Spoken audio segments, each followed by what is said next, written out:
Good morning, everyone. Thank you, Barbara, for inviting me. It's a great pleasure to be here, and I'd like first to acknowledge my co-author, Tim Van Oost. He's in the room. First of all, a little introduction on what do we know about the mean, rotation, and interior of planets. In fact, this has already been touched yesterday. This table has been given, I think, by Jacques Lascar. It presents the planets and their orbital period, their rotation period, and their obliquity. And first of all, what we can see is that there are planets with few tens of days rotation. There are planets at 1 year, 2 year revolution, and others at higher periods. There are planets which are rotating slowly. These are closer to the sun, and mostly the influence of the sun is can be related to that. And then there are planets which are rapidly rotating or extremely rapidly, and these are related to the primary rotation.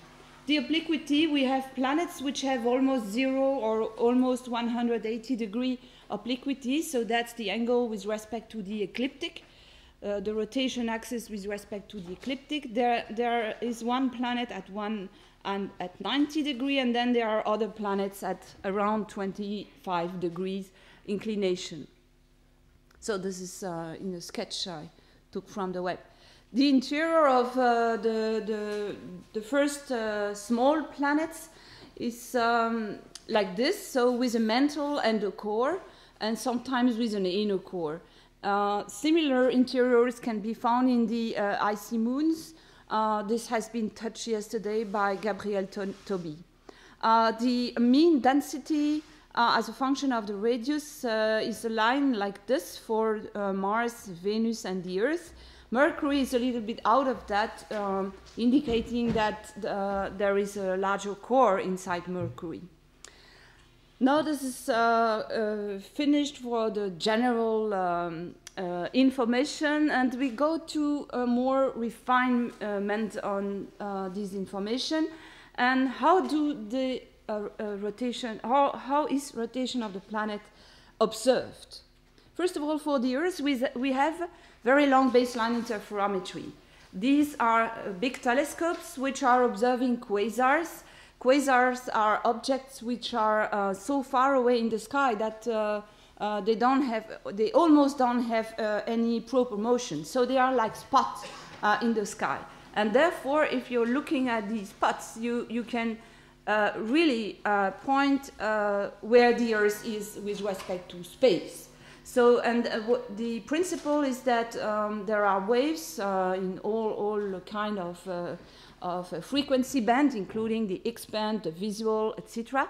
And these waves are sent all over in the universe, and at Earth we receive them at one telescope and the other, and we measure the time of the arrival time of the waves and the difference between these arrival times from one station to the other.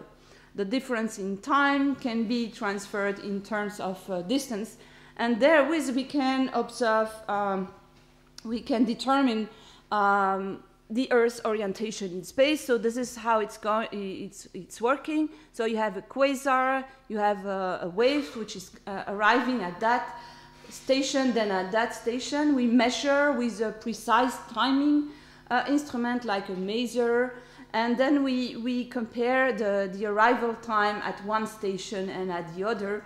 We compare them. We have a difference of time which is related to the difference of distance. We do not only use 2 telescopes, we have a lot of telescopes, and these telescopes are all over the world, and there are many quasars. There is not only one quasar, so that at the end we get the Earth's orientation and the Earth's rotation in space. These are the stations, so something like 30 stations. This is for the Earth. Now we know the Earth perfectly in space. What can we do for the other planet, like Mars? Well, we have spacecraft orbiting around Mars. We have rovers or landers. These are communicating with the Earth or all together. So we have radio link between the Earth and the orbiter and the landers and the Earth. So by using these radio link, you can determine the relative motion of Mars with respect to the Earth. And as we know the Earth perfectly, then we know how well we know Mars in space. So now we have this planet, but for this planet, of course, you need to have landers at the surface. The telescopes, these are big telescopes as well, not as big as, not like VLBI station. VLBI stations, these are 25-meter telescopes. The radio telescopes which are observing the spacecraft, these are the S-track stations, so ESA tracking station, or the DSN, Deep Space Network of NASA. These are big telescopes. It's from 34, 35 meter up to 70 meter. This one is a 70 meter telescope, and this is me. Okay, so these big telescopes are used to determine the radio link and the Doppler shift on the radio link in order to determine the orientation and of Mars, or in order to determine the positions, the orbit of the spacecraft. Around Mars, we have a lot of spacecraft, MGS not, but Mars Reconnaissance Orbiter, Odyssey, Mars Express, Maven.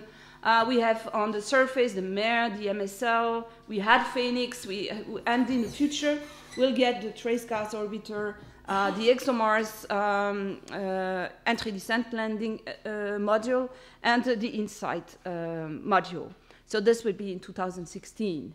And we are using the Doppler effect on the radio signal. So we are sending using a very stable frequency. You use the stable frequency, you send a signal from Earth, from the big telescopes from Earth, to the spacecraft, and the spacecraft transponded it coherently, so without introducing any phase, back to Earth. And we measure the Doppler shift, and therewith we can measure the relative position of the lander or the spacecraft with respect to the Earth.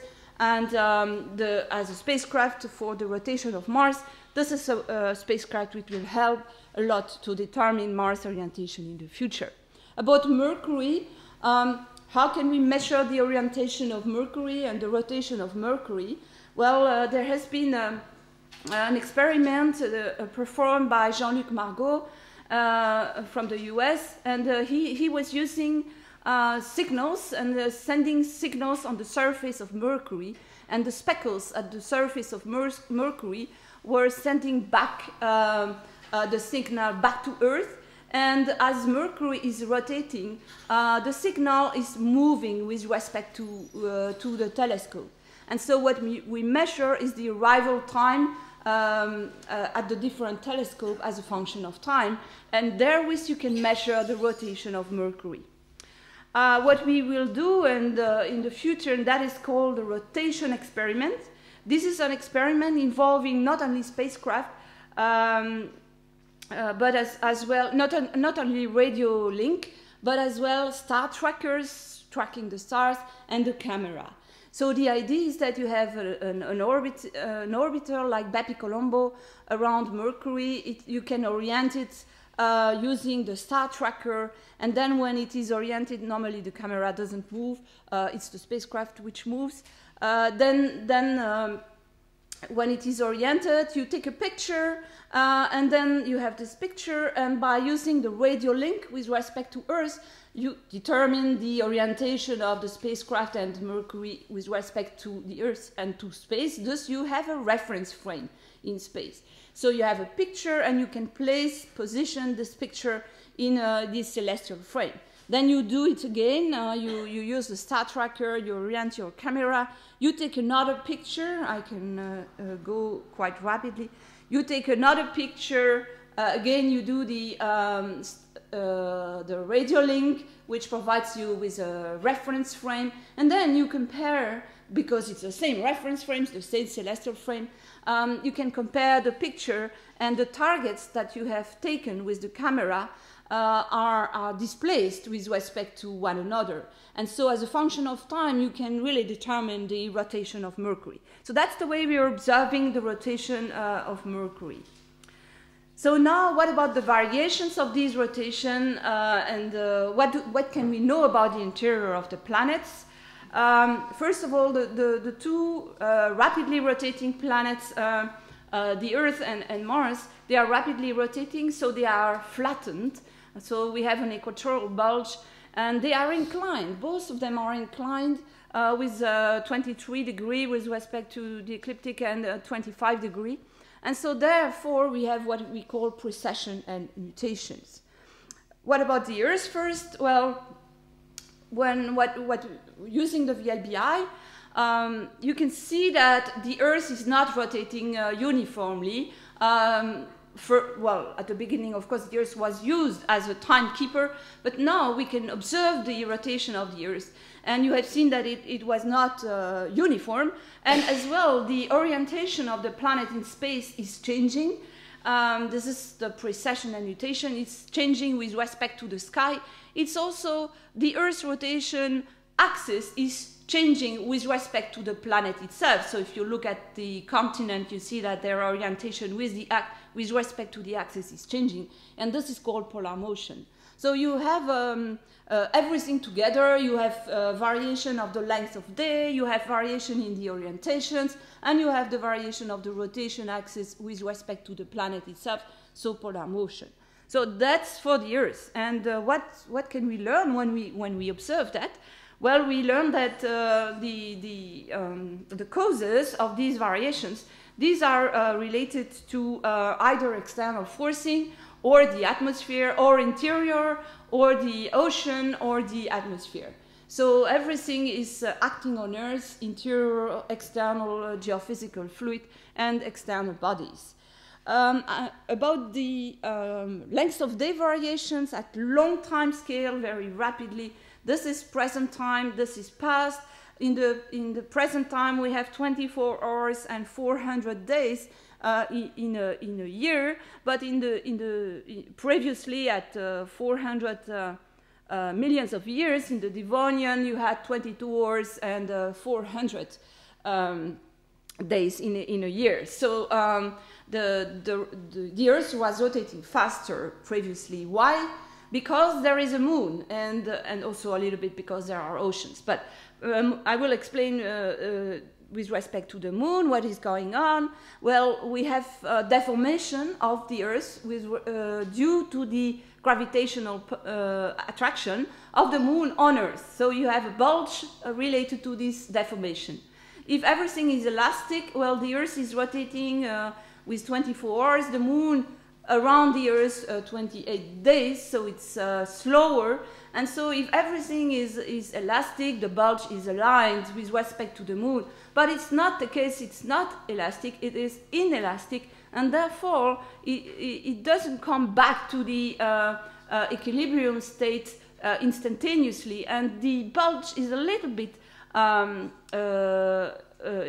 more in phase with respect to the moon. And therefore, you have an additional torque which tends to drag the rotation of the Earth. So that's for the moon. Additionally, you have effect related to the oceans and so on, shallow waters and effect like that. Now we will zoom in this part, and at decadal time scale, what is going on? If you look at the variation of the Earth rotation, you see things like that. And if you do a correlation with a parameter of the magnetic field, you see that it's very well correlated.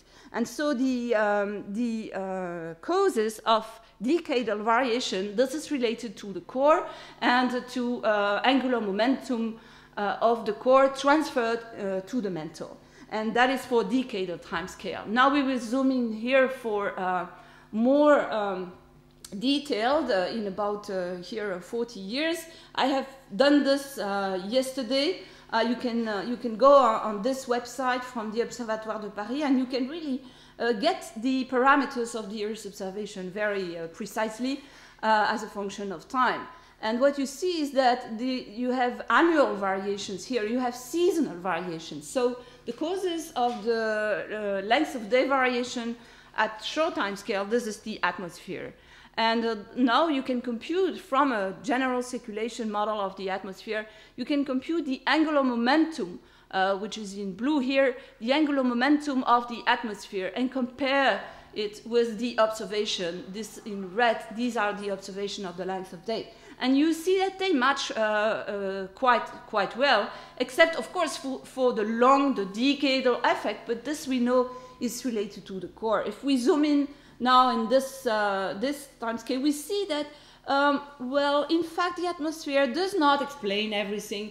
And of course, there is another element, this is the ocean. So the ocean is also changing lengths of day variations, and this, for instance, is the residuals between the observed lengths of day and the theoretical computation related to the atmosphere. And what you see is that there are remaining peaks at the level of 0.4 millisecond, and these remaining peaks can be related to large mass transport into the ocean, like the El Nino or La Nina events. So these are really things that we can see in the Earth's rotation. So that's the Earth's rotation, the length of day variation, so the rotation around the axis. We also have changes in the orientation of the Earth, and this is what we call precession and nutation. This is due to this fact.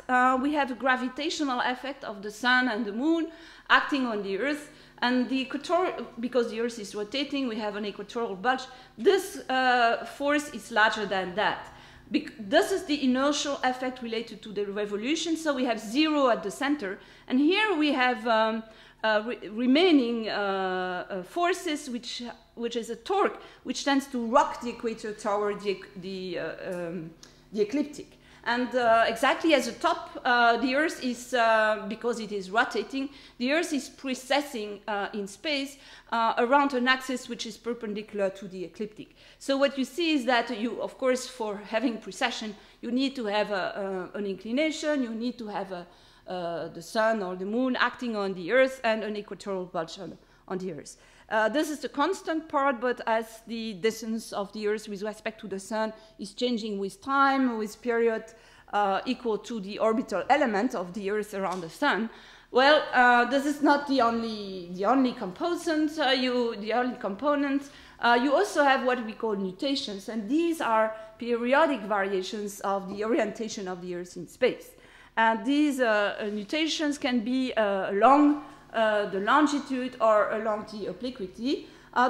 These are quite large. If you would draw it at the surface of the Earth in a plane perpendicular to the pole, you would see the nutation in a square of 600 meters. So it's quite large. This is in obliquity, so here in this sense. Then we have in longitude, in this orientation, and both together, this is this one.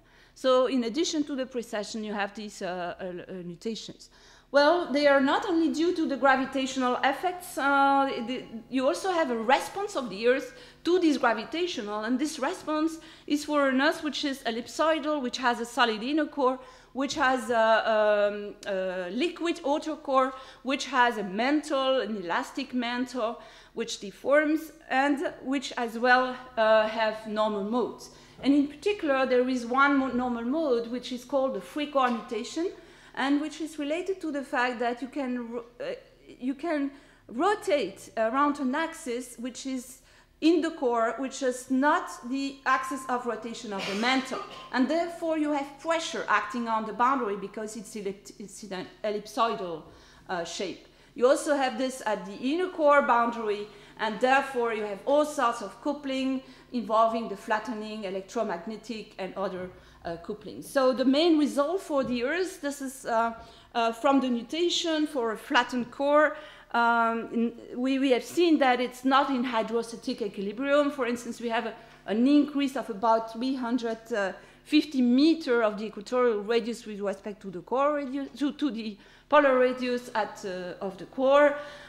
We have seen that we have a coupling constant, which can be explained by using electromagnetic field if you ignore the viscous and the topographic torques. And from that, you can infer that there is an important magnetic field, which is more important than the downward continuation of the surface field.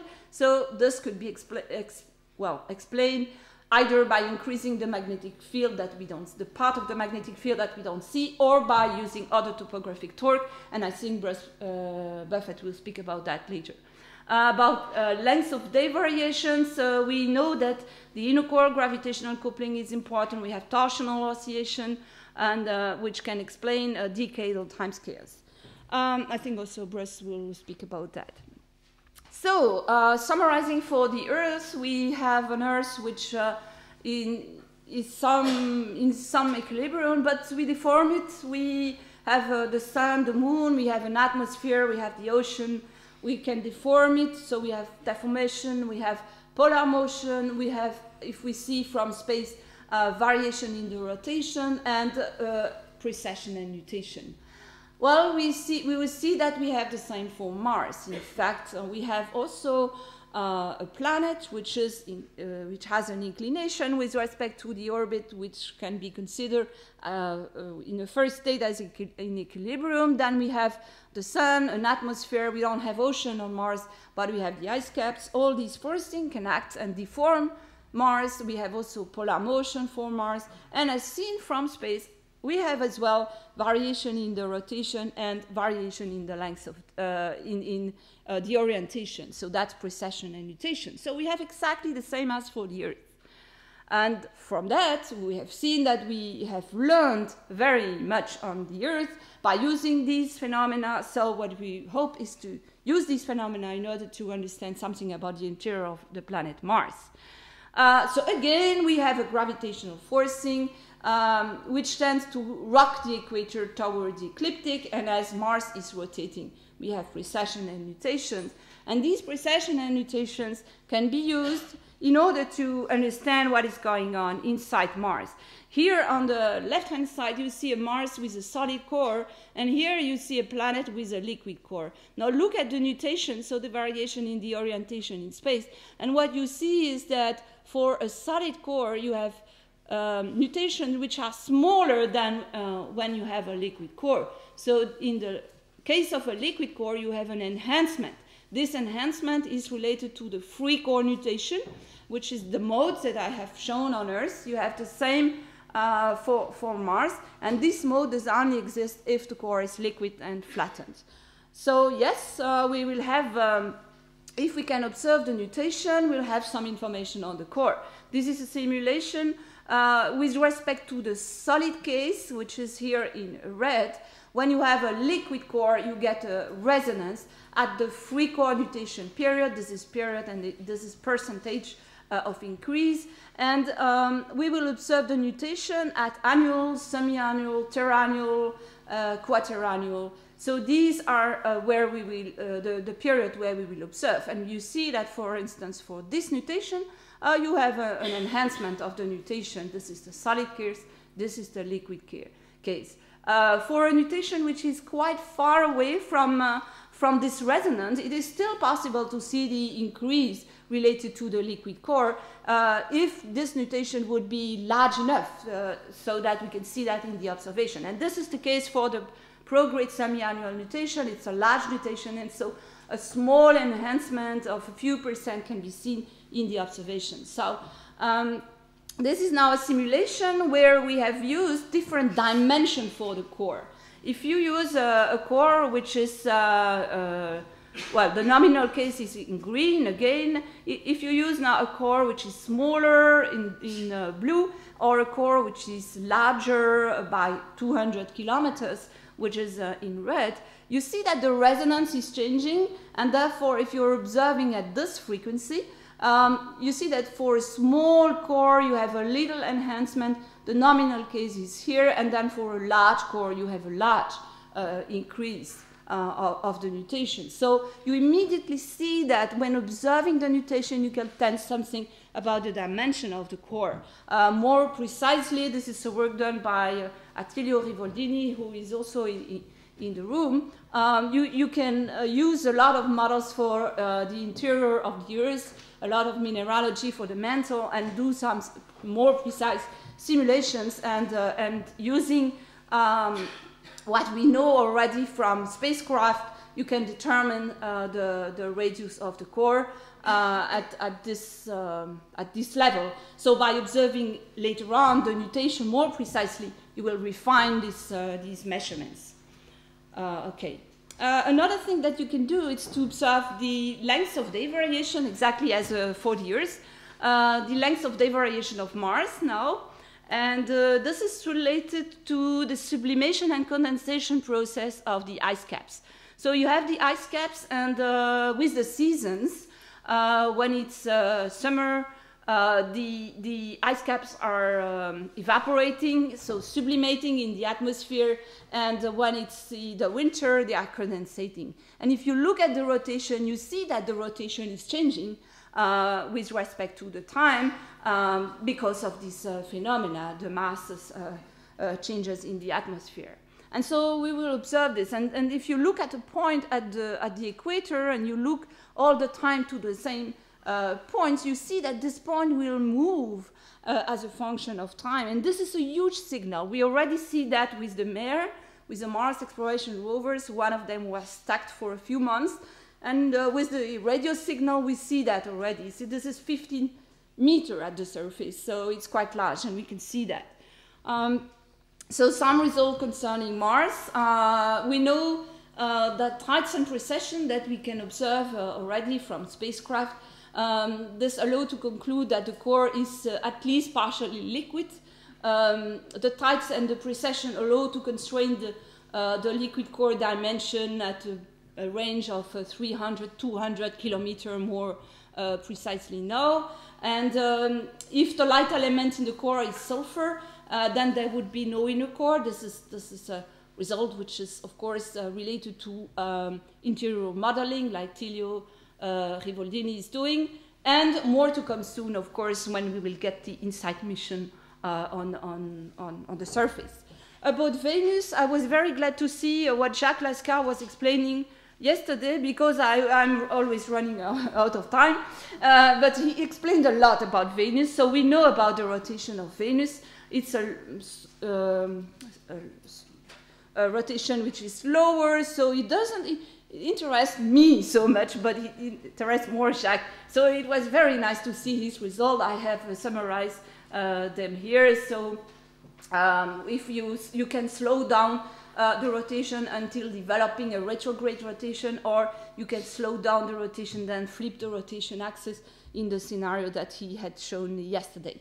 About Mercury, we already have seen with Jacques that Mercury is only a 2 to 3 resonance, so meaning that after you have 3 rotations for 2 revolutions, and in fact, when you look at here, when you look at the orientation of Mercury, you see that it's not, the bulge of Mercury is not aligned with respect to the Sun. And so you get additional torque acting on the bulge all the time. And here you have a deceleration of the rotation of Mercury due to that, and here you have an acceleration. This is called libration with respect to the mean rotation. So you have changes, acceleration, decelerations, and this is called a libration now. And this can be observed with the method I have shown to you. And this libration can also tell you something about the interior. Why?